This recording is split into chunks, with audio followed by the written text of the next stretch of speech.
All right, thank you so much, Stephen. Happening now, we are following two separate homicide scenes on our streets. First, let's bring you to this. So police responding to the sounds of gunshots at a strip mall on Lawrence, just east of Pharmacy, just after 7 last night, where they found a man suffering from gunshot wounds. Despite efforts to revive him, he was pronounced dead at the scene. No other details have been released yet on the victim.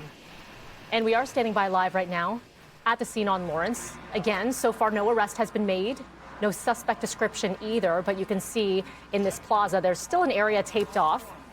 The homicide squad is asking anyone who may have information or perhaps dash cam video to contact them.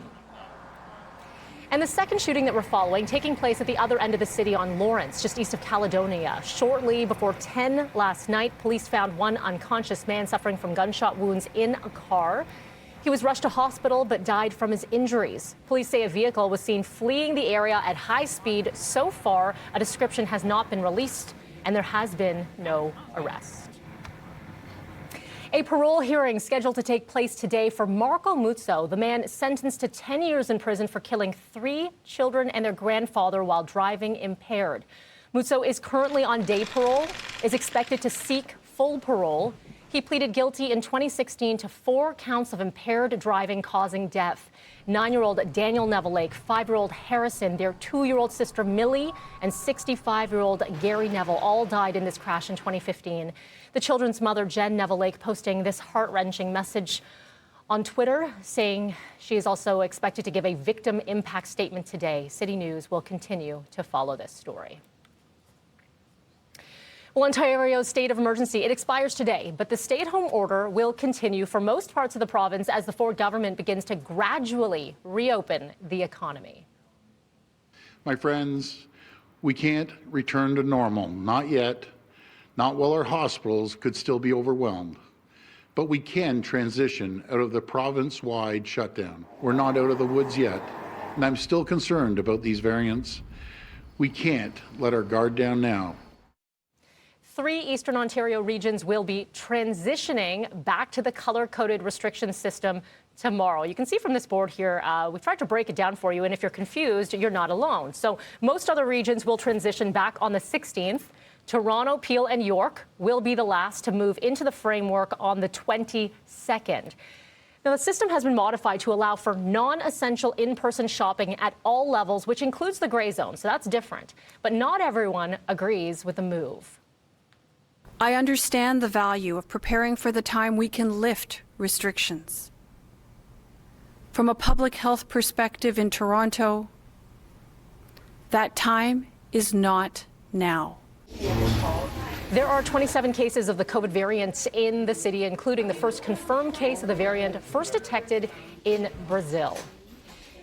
And coming up later on this morning here on BT, infectious disease expert Dr. Isaac Bogosh will be joining me with more about why some regions will transition to that new tiered system sooner than others, because there are a lot of questions when it comes to the number and the metrics. So that's coming up just after 7 o'clock. The historic second impeachment trial for former President Donald Trump, it begins today, and the Democrat-led Senate has laid out the framework. Let me say that again. All parties have agreed to a structure that will ensure a fair and honest Senate impeachment trial of the former president. Each side will have ample time to make their arguments. Each side will have 16 hours to present their argument before breaking on Friday. Prosecutors are expected to rely heavily on video from the deadly attack on the U.S. Capitol and Trump's rally speech just hours before.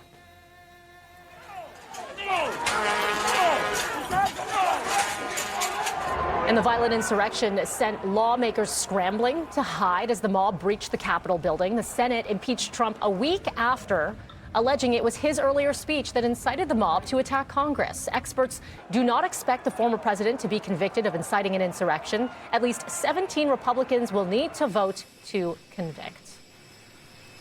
We are following some sad news from the entertainment world this morning. Founding member of the Supremes, Mary Wilson, has died at the age of 76.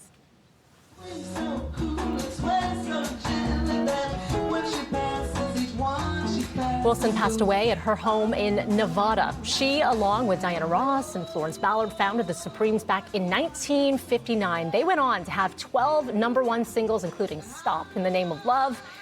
And we're going to bring you more details coming up a little bit later on in entertainment. Absolute legend. All right, 6:08 is your time right now. Coming up this hour, teachers are speaking out about a disturbing rise in racist incidents towards students of Asian descent. Coming up here in about 10 minutes, details on a new resource developed by the Toronto District School Board and the Elementary Teachers Federation. And up next in business, Twitter expected to report their earnings today, but will banning President Trump from the platform come back to bite their bottom line? We'll talk to Mike Apple next.